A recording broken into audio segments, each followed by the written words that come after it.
going on today, guys? It's breakbeats from bassgorilla.com. Today I'll be showing you guys how to chop up drum breaks in Ableton. You guys may be asking yourselves, what is a breakbeat? The term comes from old soul and funk tracks. Usually at some point towards the end of the song, there'd be a break where there's just drums. This would be done while the rest of the band was taking a break. And people started calling that breakbeat. It's been a big tool in hip-hop since its inception. Before we get started, I included a folder of drum breaks if you want to follow along with me. Alright, so I'm going to be showing you guys how to chop up a drum break today. I'll show you guys how to do it two ways. I'll show you how to do it with audio first, and then I'll show you how to do it with simpler afterwards. So we have just this audio track here. You want to make sure the starting point here is at the beginning of the first note. If you use the file I gave you, there may be a little bit of space here, but you can drag it forward by moving the little play button looking thing forward. You can also zoom in by moving your mouse over the waveform and dragging inward or upward to zoom out. Very handy. Wish more programs have this. Then next, you're going to want to click warp.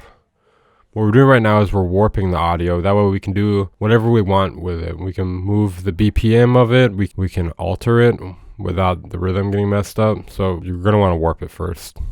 So click warp. And I purposely moved the BPM away from the actual BPM. That way you guys can figure out how to figure it out yourself inside of Ableton. So once we click warp, put your mouse over one of these little arrows here and move it backward until you either fit it into 2-bar space here. If you know it's a 2 or 4-bar loop, you're gonna want to either get it fit in the space here, or you're gonna want to line up the transients. For me here, you can see the snares are lining up on the 3 beat, and that's a great indicator to know we're on the right track. You don't really need to get it 100% perfect with breaks because you kind of want that raw drum groove. Maybe I might nudge this one over here a little bit.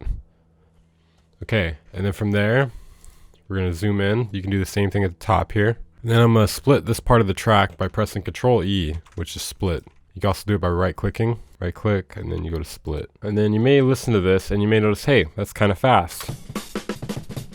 That's too fast to even tell what's going on. I don't like it. Well, over here, there's a little section where you can divide it by 2 or multiply it by 2. We're going to want to divide it by 2. So we click that one, and it'll make the BPM that we're warping it at 93 instead of 46 or whatever it was. Now let's listen to it.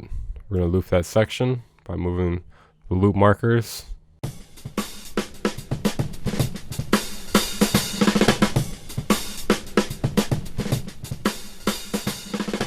Nice, very raw drum groove. Okay, well let's try to make that more interesting. Now what we could do if we want to make this more interesting, we can zoom in here and we can start moving around the audio and duplicating things. So I thought it would be cool if we duplicate this kick in the beginning. So I'm gonna split it like I did before, and I'm gonna duplicate it by pressing Control D. Now let's listen to it. I actually don't like the way it uses that same crash sample in the beginning, so I'm going to take a kick from later in the song. So I'm going to delete that, and I'm going to find a kick later in the break, and I'm going to duplicate it over.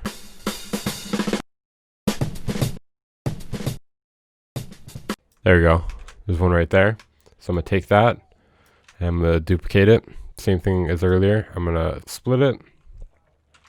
Then I'm going to hold down Control, and I'm going to drag it over there. And that'll duplicate it for us. Now let's listen to it. I don't like that little fill at the end. Like, it's cool, but you know, for a 2-bar loop, it's happening too often to loop that. So I'm gonna move that loop out here for now. And I'm just gonna, I'm doing the same thing as I was doing earlier. I just, you split it and you move things around. So I'm gonna split this section here and I'm gonna copy it. So I got this little section here. Control, drag. Then let's listen to it.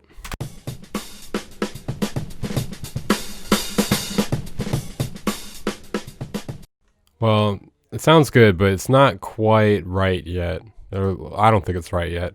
So in order to fix that, there's a few ways we could do that. We could copy some other things, but I think a quicker way to do this would be to select the ending part here and to drag it backward. You're going to want to move your mouse over the edge of it. That way you get the little bracket symbol. And once you have the little bracket symbol, you're going to drag it to the left or right or whatever you're trying to do.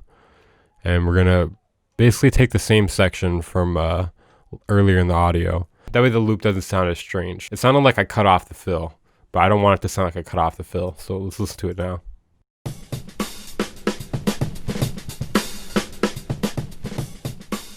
I'm still kind of getting that vibe a little bit, unless I maybe duplicate the snare. Sometimes you're gonna want to do a little trial and error here. I think this might sound cool, it might not though. So I'm gonna try this little snare. I'm gonna move it to the beginning. Let's listen. So I'm gonna tweak it a little more. Let's listen. Oh, that's much better. Okay. It was just ringing out for too long. So yeah, like I said, it's a little bit of trial and error. So let's listen to it now.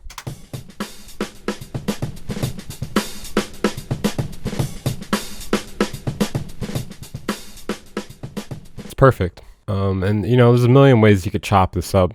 Like this is just one of 1,000 ways. Now let's chop up another break, but we're going to use simpler this time. And coincidentally, it is a bit simpler. There are some pros and cons to each tool. Alright, so I'm going to mute this track, and we're going to open up a simpler. We're going to drag in a simpler here. Then you're going to want to go in your breaks folder, and you're going to want to drag in one of these. Hopefully something near the BPM that you're working at. Let's go down to something a little bit lower. 110 is a little bit high. Let's do like 90 or 89. How about 89? So we're going to want to find something kind of near 89, because the more you warp it, the more obvious it might sound that it's warped. Unless you pitch it down. That is a way to avoid warping artifacts, but to still preserve the timing. So I'm going to drag in a break here. So I'm going to drag in this one. Ooh, that's a classic.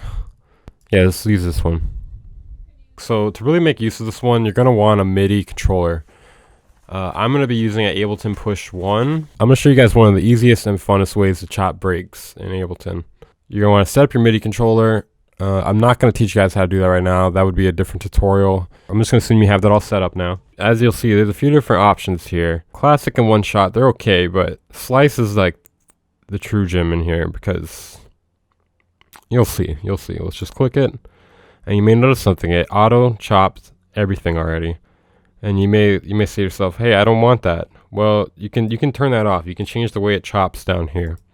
You can change the way it slices by transient, beat, region, or you can manually change it. You can change it even when you do any of these other modes as well. I mainly use transient and manual, to be honest. Let's try play it on our MIDI controller here. Let's see how it sounds.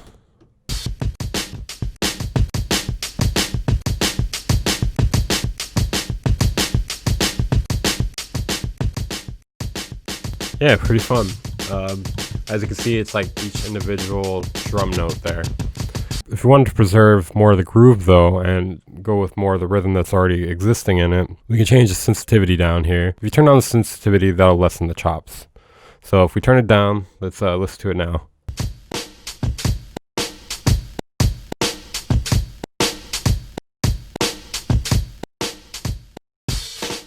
We'll say we wanted to warp it with the rhythm more. That's actually an option right here too. Click warp, and you can change it to go along with the BPM a little more. I believe it works a lot better if you have the audio already chopped to 4, 2, or 8 bars already.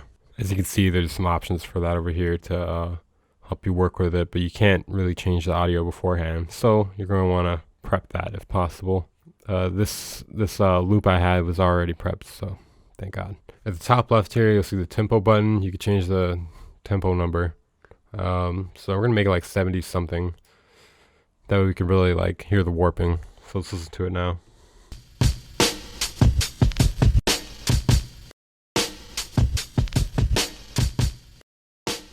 So as you can see, the warping it's okay. You may want to change the mode.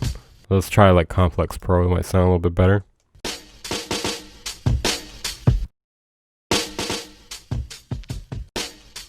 As you can tell, this mode is a bit harder to play with. So as I said, each one has its pros and cons. You can mess with the warping mode here if you want.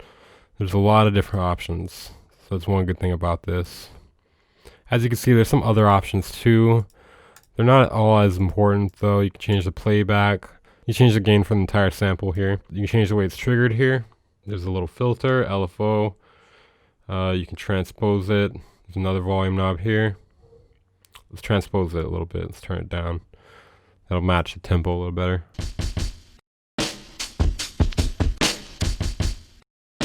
So yeah, pretty cool.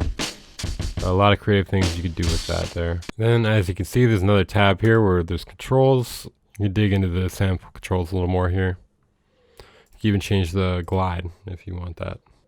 Not sure how that'll work for drums. Hopefully you guys learned a lot about chopping drum breaks, and hopefully you guys have a lot of fun with this. I find it to be one of the funner parts of music production. That's one reason I keep a big folder of breaks, so I can chop them and just play drums. Pretend like I have a drum set, or a bunch of different drum sets. Well anyways, back to the other guy. That's it for this video. Hopefully you guys learned something about chopping drum breaks. Hopefully you guys are chopping drum breaks and doing all kinds of weird stuff with it and putting it in your music. If you enjoyed this video, make sure to check me out on Twitter or on my own YouTube channel at Weaver Beats. See you guys in the next lesson.